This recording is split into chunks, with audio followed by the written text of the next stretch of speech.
आशीर्वाद यहाँ पर धरती के भगवान से। कुछ दिन आकर यहाँ रहो परिवार सहित आराम से।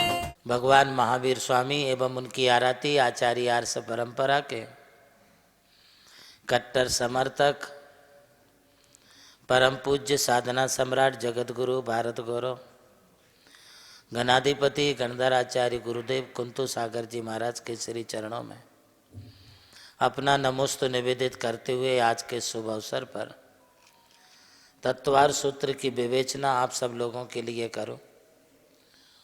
आप सबको विदित है अपने कर्मों की निर्जरा करने के लिए तप करना बहुत जरूरी है। बिना तप किए किसी के कर्मों की निर्जरा नहीं होती है। इसलिए आप उपवास करो, जितना बनता है उतना उपवास करो। कोई एक व्रत लेकर के करो तो और भी अच्छा है। ऐसे आप उपवास नहीं कर पाते हैं, किंतु आचार्य देव कहते हैं कि अष्टमी कर्मष्टाग्नि सिद्धिर लाभास चतुर्दशी पंचमी ज्ञान लाभाय तस्मात् तृतीयम आचरेत। अष्टमी का उपवास करने से 8 कर्मों का नाश होता है। चतुर्दशी का नियमित रूप से उपवास करोगे तो सभी प्रकार के कार्यों में सफलता मिलती है, आपको सिद्धियां प्राप्त होती हैं। पंचमी ज्ञान लाभाय, यदि पंचमी को भी उपवास करते हैं तो हर पंचमी के किए गए उपवास में आपके लिए ज्ञान लाभ है, ज्ञान की प्राप्ति होगी। आज बिना ज्ञान के किसी को कोई भी काम में सफलता प्राप्त नहीं होती है।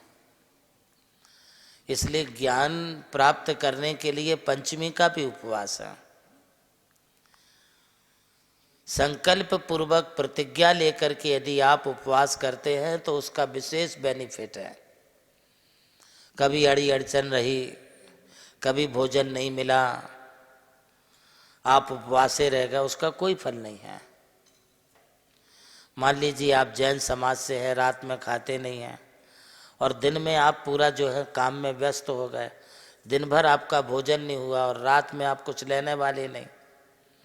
उस समय आपने ये भी कह दिया जान दो कोई बात नहीं, एक दिन की तो बात है। उपवास जरूर हो गया किंतु फल कुछ नहीं मिलेगा।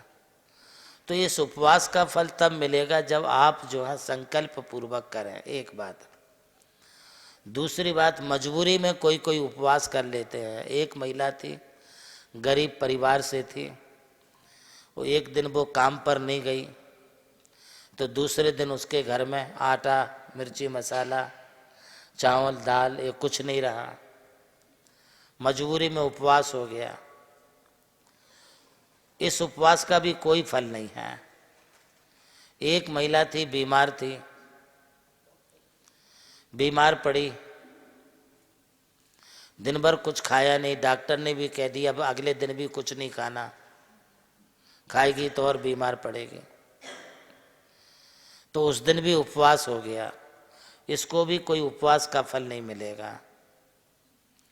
तीसरी एक महिला थी, देवड़ा परिवार की, सदन परिवार, घर के अच्छे लोग, उसने नियम ले रखा था कि चतुर्दशी का दिन है तो आज मेरा पूरा निर्जला उपवास रहेगा।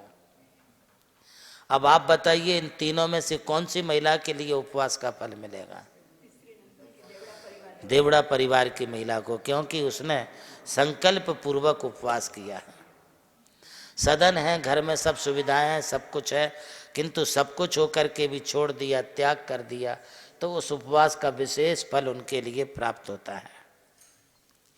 महानुभावों, उपवास के संदर्भ में आप सभी ने ये जरूर सोचना चाहिए कि जब कभी भी आप उपवास करें तो इस उपवास को करते वक्त आप जो हैं अपने द्वारा संकल्प पूर्वक लेकर के ही उपवास के लिए आगे बढ़ें। इसमें भी पुनः मैं आपको ये बात कहता हूँ, उपवास करना चाहिए किंतु अपनी शक्ति देख करके करो, कि खा मरे कि लद मरे ऐसी स्थिति नहीं होनी चाहिए। आपकी कितनी शक्ति है उस शक्ति के अनुसार आप अपने उपवास करें। जरूरी नहीं है कि उसने किए हैं 5 उपवास तो आपने भी करना चाहिए, उन्होंने 10 किए, 16 किए तो आपने भी करना चाहिए, अथवा उन्होंने 32 किए तो आपने भी करना चाहिए। आजकल हमारे यहाँ लोग देखा देखी बहुत करने लगे।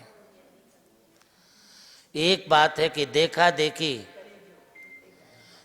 देखी सादे जोग, घटे काया बाड़े रोग, छीजे काया बाड़े रोग। यदि कोई किसी की देखा देखी करता है तो इससे आपके लिए बड़ी अड़चनें पैदा हो सकती हैं। इसलिए आपको करना ये है कि कीजे शक्ति प्रमाण, शक्ति बिना श्रद्धा धरें, ध्यानत श्रद्धावान, अजर अमर पद भोग में। अपनी शक्ति के अनुसार करना चाहिए। इससे तीर्थंकर प्रकृति का भी आश्रय होगा।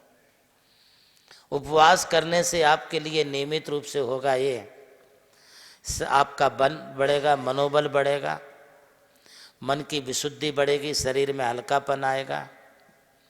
उपवास करते रहने से जो शरीर में जो बीमारियां घर करती हैं, चर्बी बढ़ती है, पेट बढ़ता है, वो भी धीरे धीरे कम हो जाएगा। उपवास करने से आपके लिए बेनिफिट ये है कि आप स्वस्थ अनुभव करेंगे और अपने आप को आप जो हैं एक भाग्यवान पुण्यवान महसूस करेंगे। आपके भी जीवन काल में बहुत उपवास हो गए होंगे, करते आ रही होंगे। करिए, भावना से करिए और भावना से करके मन में संतोष भी रखिए। प्रभु श्री राम की जन्मभूमि अयोध्या रही और मोक्ष भूमि मांगी तुंगी। इसी यात्रा में उनके चरणों की रथ से पावन हुई ये भूमि राम टेकड़ी, जहां अनादि निधन महामंत्र नमोकार को समर्पित दिव्य तीर्थ का निर्माण हुआ।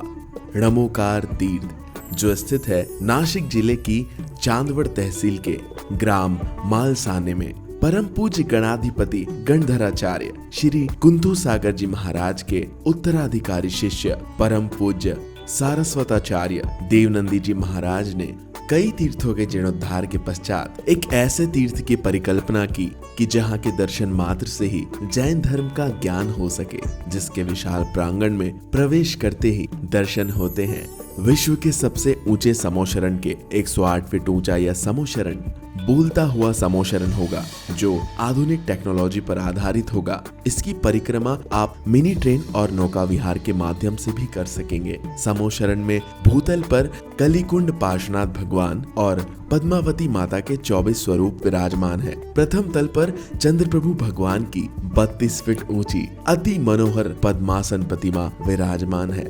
विश्व के सबसे ऊंचे पंच परमेष्टि के 51 और 31 फीट की प्रतिमाएं भी यहाँ पर स्थित हैं। साथ ही जैनागम के महान गुरुओं को समर्पित अति सुंदर गुरु मंदिर है। ध्यान कक्ष, ग्रंथालय, संत भवन, 22,000 स्क्वायर फीट का विशाल पिलरलेस हॉल और 200 से अधिक कमरों की धर्मशाला, भोजनशाला, समाज जन हेतु कम खर्च में मांगलिक आयोजन के लिए मंगल कार्यालय और आगामी योजना में है जैन नॉलेज सिटी।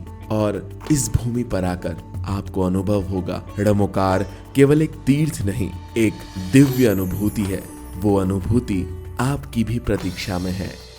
अरे लूट लो आशीर्वाद यहाँ पर धरती के भगवान से, कुछ दिन आकर यहाँ रहो परिवार सहित आराम से।